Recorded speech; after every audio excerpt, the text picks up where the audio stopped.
William Gammon Drive is named after Mumbles Lifeboat coxswain William Gammon, who was born in Mumbles in the 1900s. Oyster School pupils had picked the name of the drive to be named after William Gammon in honour of his dedication to the Mumbles Lifeboat station and the fact he had lost his life while serving on the Mumbles Lifeboat. He came from a family who have had connections with the Mumbles Lifeboat since 1903. During World War I, William was a member of the Royal Navy Reserves, and after the war, he returned to Mumbles.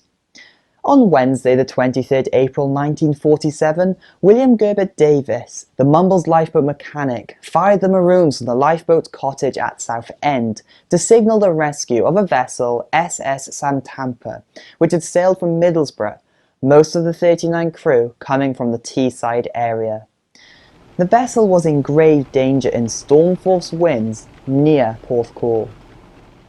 Members of the lifeboat crew dashed down to the boathouse. Such was the weather they struggled to stand upright in the strong winds and rain gusting across the pier gangway. The coxswain of the lifeboat, William John Gammon, hold of the RNLI's highest award, a gold medal, for leading the rescue of 42 officers and crew from a torpedo-damaged Canadian freight caught in a storm off Port Talbot in October 1944. When the lifeboat, Edward, Prince of Wales, launched into the gale-force wind, driving rain and rough seas, her 8-man crew were coxswain William John Gammon, second coxswain William Noel, mechanic William Gerbert Davis, RNLI bronze medal holder, assistant mechanic Ernest Griffin, bowman William Richard Schofield Thomas, William Ronald Thomas, William Noel's brother-in-law, Richard Smith, due to be married in 3 days, and William Lewis Howell.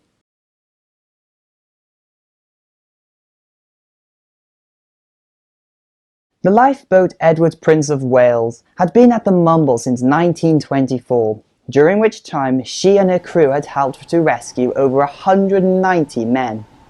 The crew knew and liked their lifeboat. In November 1946, the RNLI had promised a new boat for the station. The then bowman, Tom Ace, remarked, "If she is as good as this one, we will be satisfied.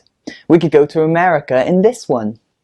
The Edward, Prince of Wales was an open boat, fitted with an engine, but no radio.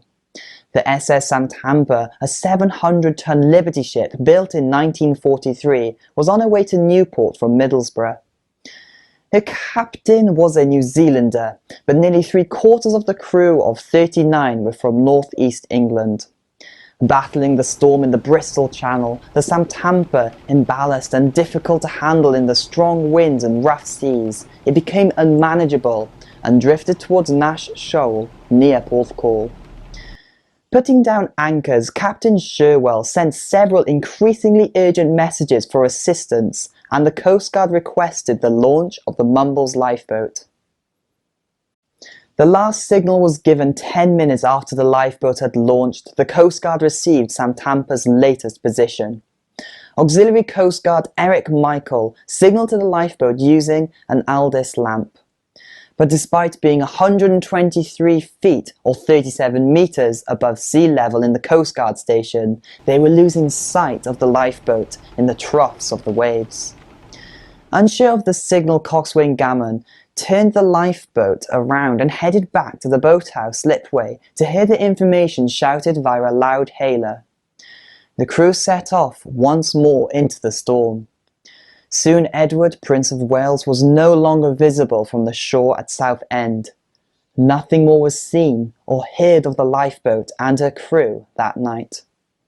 At Sker Point near Porthcawl, Captain Sherwell and his crew were unable to prevent the Samtampa from going ashore. The ship's anchor chains broke, and she was driven by the violent winds and rough seas onto the rocks of Sker Point, which was a jagged, rocky plateau that rose sharply some 25 feet or 6.72 meters from a small beach. The plateau was only covered by the sea when very high tides combined with rough weather. Pounded by 30 feet or 9-meter waves in an exceptionally high tide, the Samtampa broke into 3.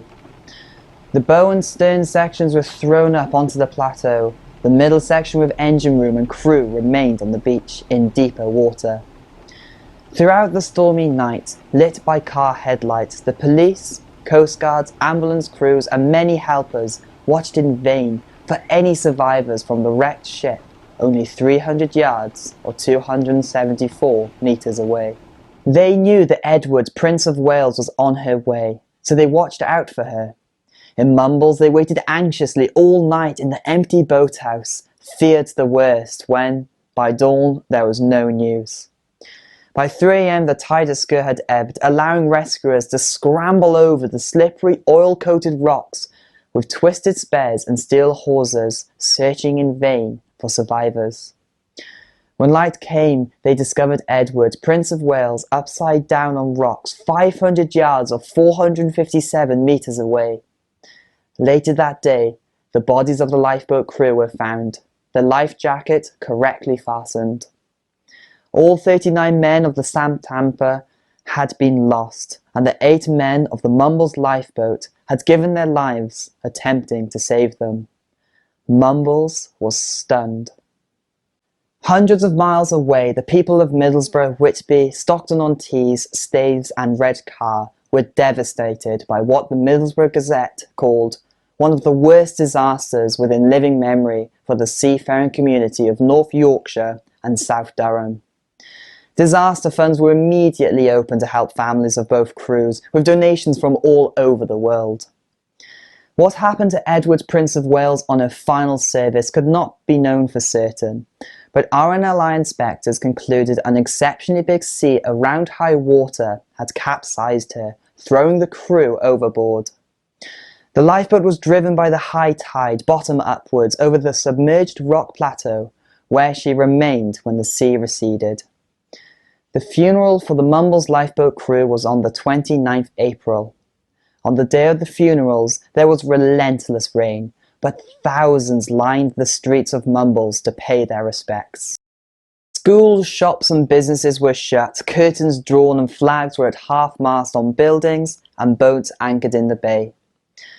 After the church service, the flag-covered coffins were placed on a tender provided by Royal Air Force St Athan.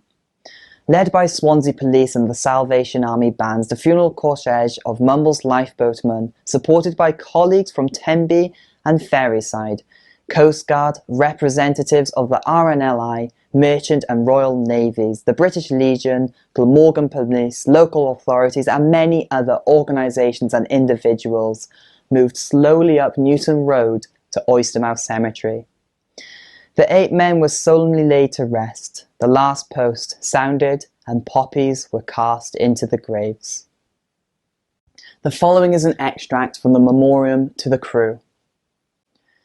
On the 23rd of April in 1947, when Mumbles faced her peril with her 8 heroic men, the news it came, the signal gun, an SOS was sent. The young, the old, yes, all in one, to the Mumbles lifeboat went. For the long lurid tempest cloud had brooded o'er waves, a reinforcing gale was roused to leave its secret caves. But down the slip, the lifeboat went with heroes holding fast, as every mighty billow seemed more dreadful than the last.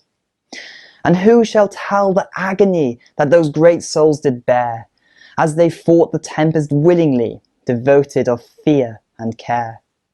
We strained our eyes to see her go, with her trusty hands on deck, heading for the Porthcawl shore and the Samtampa wreck. We waited there in hope and fear, and prayed to God above, and thought of children held so dear, and the woman folk they love. 'Tis morn, our anxious eyes can trace no vessel on the deep. In silence, looking face to face, we stood about to weep. Is it in vain? What demons bind our coxswain and her crew? Will the maddest cruel lashing winds bring our lifeboat back to view? This foaming monster hurries on, impatient of its prey, crashing its mighty waves upon our lighthouse and the bay.